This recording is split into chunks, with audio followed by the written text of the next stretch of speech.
Ava Reed stood frozen in the doorway of her small riverside apartment, staring at the envelope taped crookedly to the wood. The county seal looked too official, too sharp, like it didn't belong in her quiet hallway where neighbors usually left takeaway menus and missed delivery notes. She held her warm mug of coffee between her palms until it stopped steaming, her breath catching as she whispered, "No, they wouldn't." But they had. Her parents had sued her because she refused to donate a kidney to their so-called golden daughter. She peeled the envelope off the door with trembling fingers. Inside, her name Ava Marie Reed was printed boldly across the top of the summons like an accusation. She felt the familiar coldness crawl up her spine, the same coldness she felt growing up in a house where her sister's photos lined every wall. "They think I'll break," she muttered. "They think I'll fold like always." But the sting in her chest didn't make her weak. It made her furious. Something inside her whispered that this moment, the one she feared all her life, was also the moment she had finally outgrown the version of herself her parents controlled. And the story of how everything changed began long before this paper ever reached her door. Ava grew up in a home that didn't echo her laughter, only her sister Ella's. Ella's trophies sat proudly on shelves in the living room. Her certificates decorated the hallway like a golden path.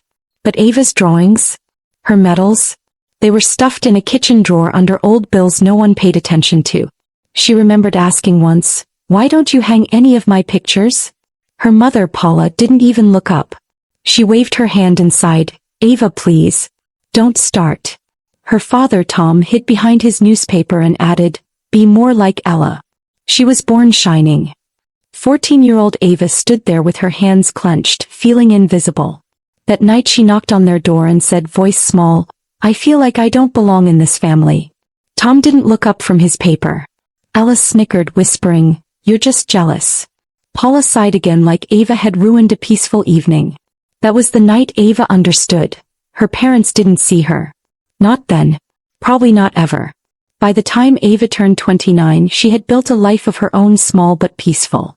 Her one-bedroom apartment had warm sunlight, a tiny balcony, and shelves filled with her sketchbooks. She worked as a freelance designer, often sitting at her desk with earbuds in, drawing until the world softened. Her project manager, David, always said, "Take your time. You do your best work when you're calm." And her best friend, Mia, was the only person who knew Ava's quiet wounds.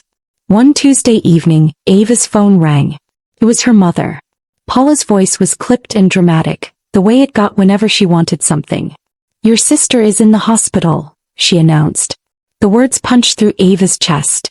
Despite everything, the neglect, the favoritism, hearing Ella was sick made Ava grab her coat and keys. She rushed to the hospital, heart racing. The fluorescent lights were harsh, too bright for the dread blooming in her stomach. She didn't know that this night would begin the unraveling of everything she thought she understood about her family. Ella looked small in the hospital bed, her usually glowing skin now pale, her eyes tired. Paula hovered near the foot of the bed like a saint, hands clasped dramatically. Tom stood stiff beside her. When Ava stepped inside, both parents turned toward her with desperate eyes, not loving but expectant, as if she was a missing tool they needed. Before she could speak, Dr. Hale entered with a calm expression. He flipped through Ella's chart and said, "Ella's kidneys are failing.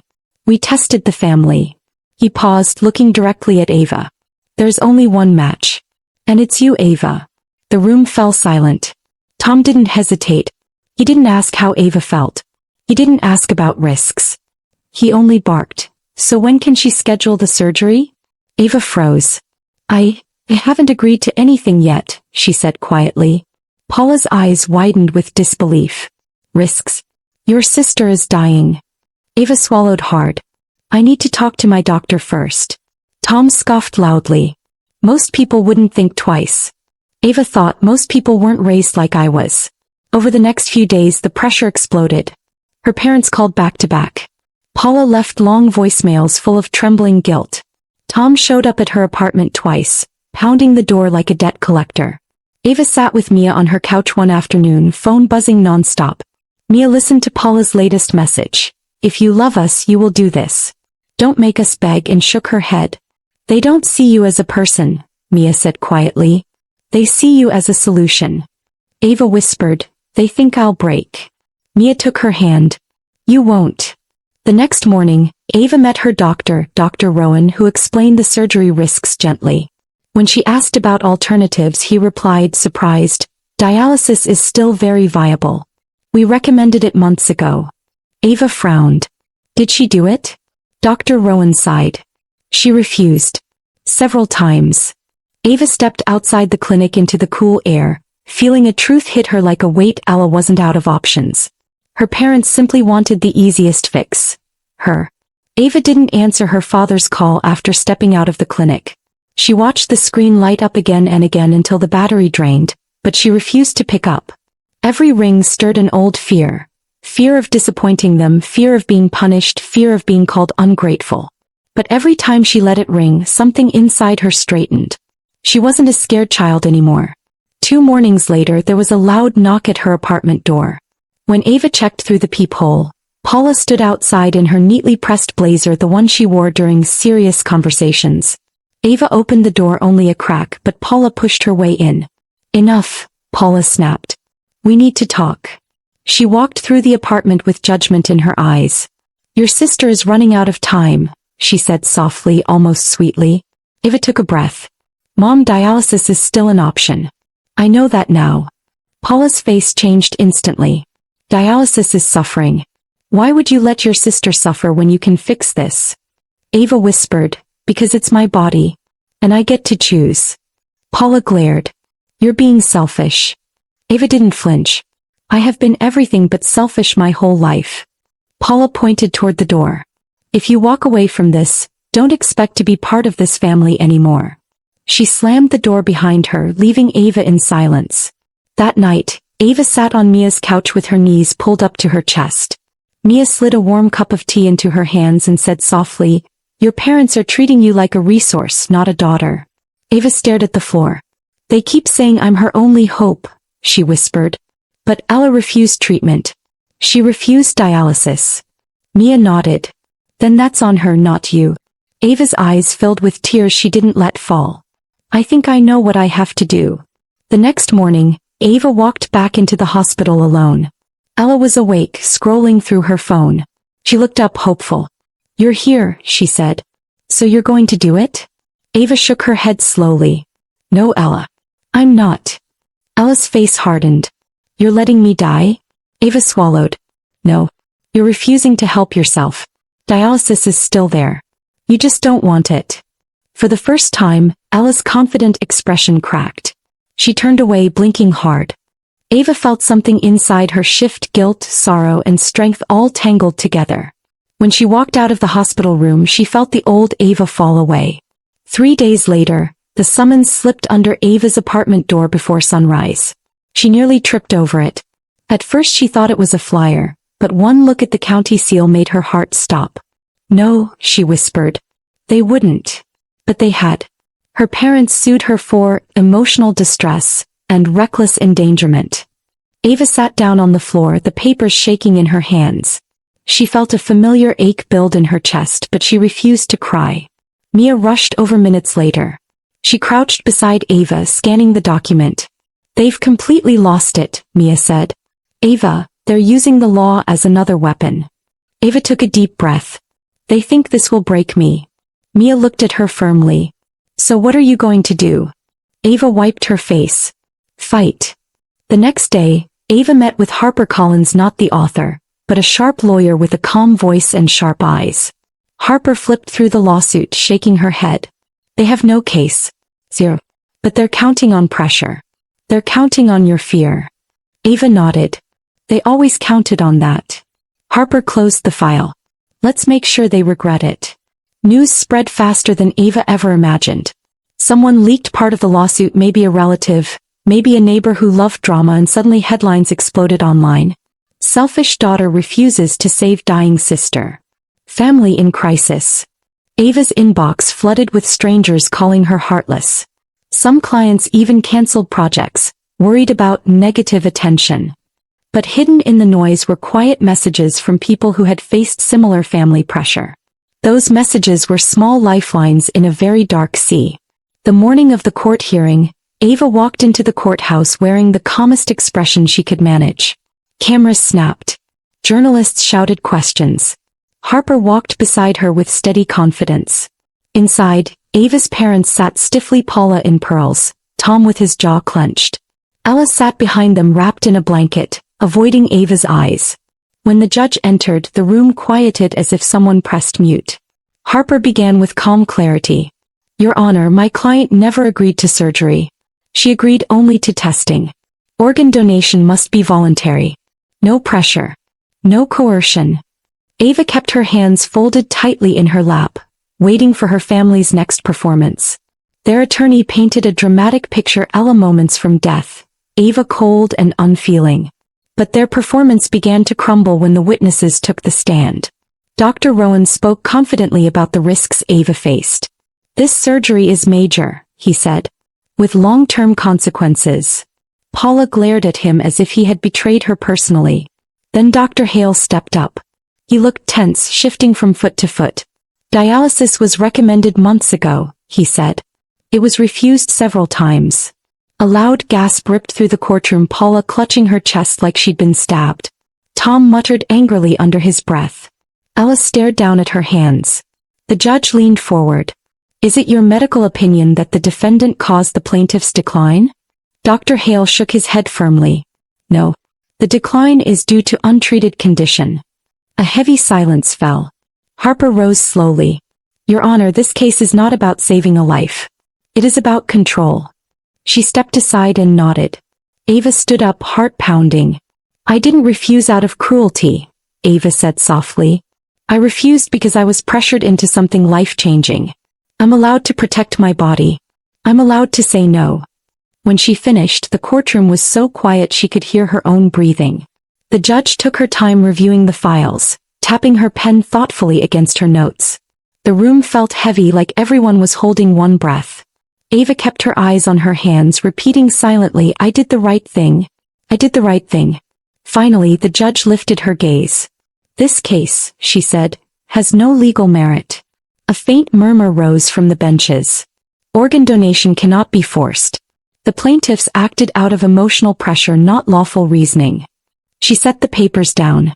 The lawsuit is dismissed. The plaintiffs will cover all legal fees. For a moment no one moved. Paula's face drained of color.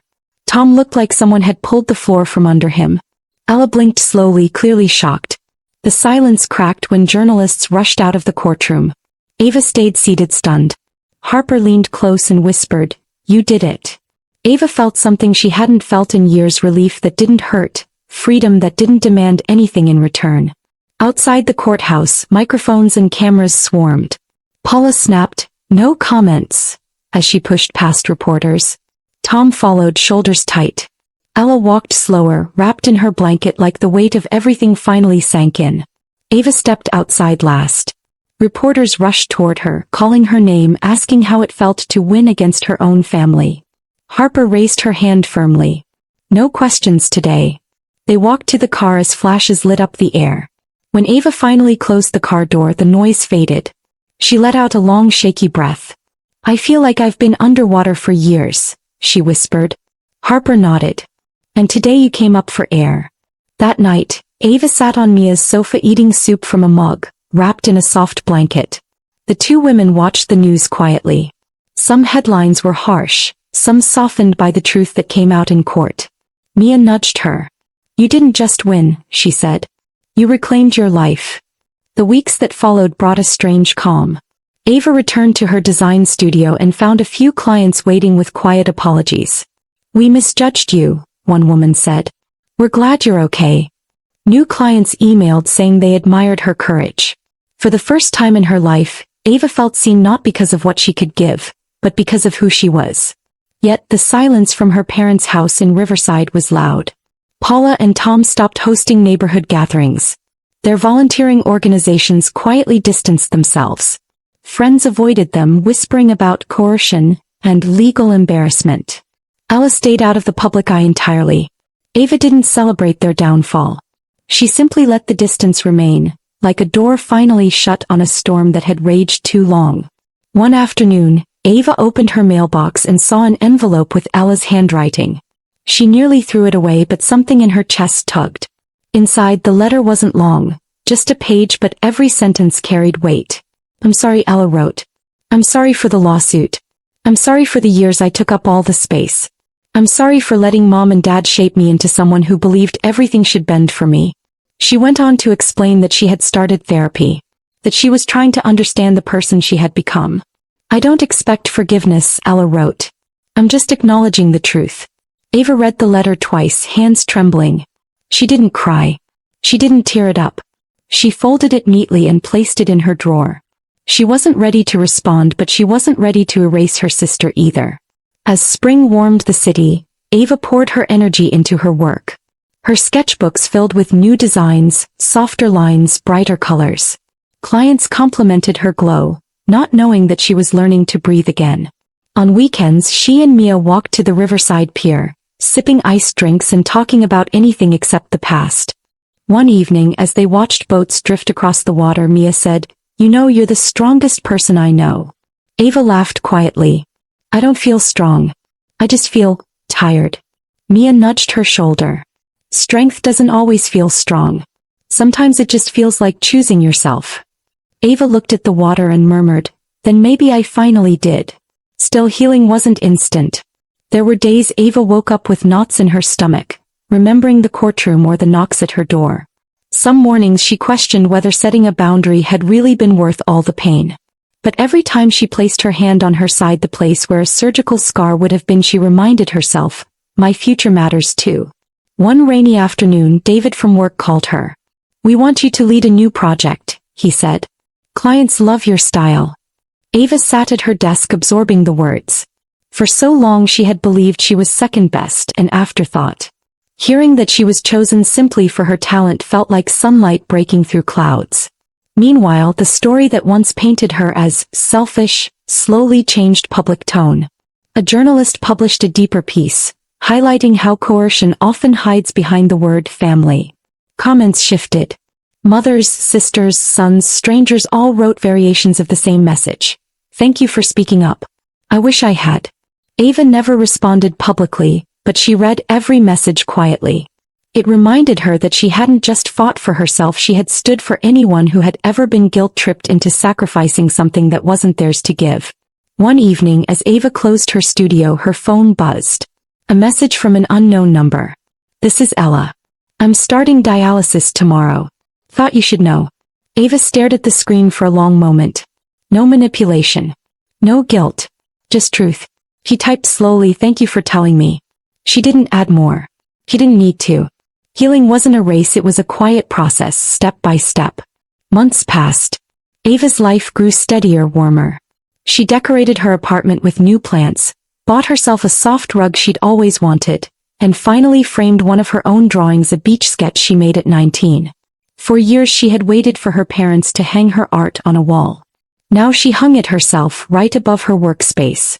One Saturday morning, she sat on her balcony with a cup of coffee as the sun rose over Riverside. For the first time she felt peace, not the fragile kind that shatters under pressure, but the kind she built brick by brick through her own choices. Ava never fully reconnected with her parents, but she didn't carry bitterness either. She carried boundaries, clarity, and a new understanding of her worth. She visited Ella once months later, just briefly, and they exchanged a quiet, honest conversation that didn't fix the past but planted a small seed for the future. When Ava left the hospital that day, she walked into the sunlight with a soft smile. She had survived the storm. She had survived her family's expectations. And she had chosen herself without losing her humanity. She finally understood something she wished she had known years ago: loving yourself is not betrayal. It's freedom. And she vowed never to let anyone take that freedom away again. Moral lesson. You are not selfish for protecting your own body, mind, or future. Family loyalty should never demand self-destruction. Real love respects boundaries, and courage begins the moment you finally say, no.